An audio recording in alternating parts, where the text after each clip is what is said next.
ก็เนี่ยกับทีมก็ร้อยเลยป้าบุญเนี่ยจะตีมุนกันเอางี้เนี่ยไอ้คนจะเป็นเนี่ยเราควรเนี่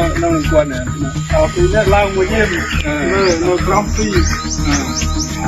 ทำไมมุนเนี่ยไอ้คนกับตัดเองมุนจะไหนครับเราต้องป้องเราต้องป้องเราต้องป้องเราต้อง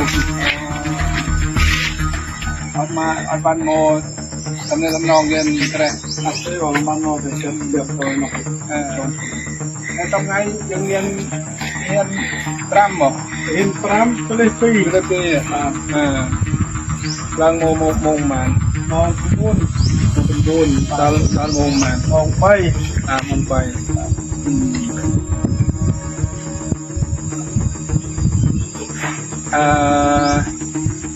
เป็นยิวโมเนี่ยแต่เป็นมุนใหญ่กันเนี่ยตาเป็นยิวต่างปีค้างมายิวมาเลยก็เอามายิวมาเลยเจ้า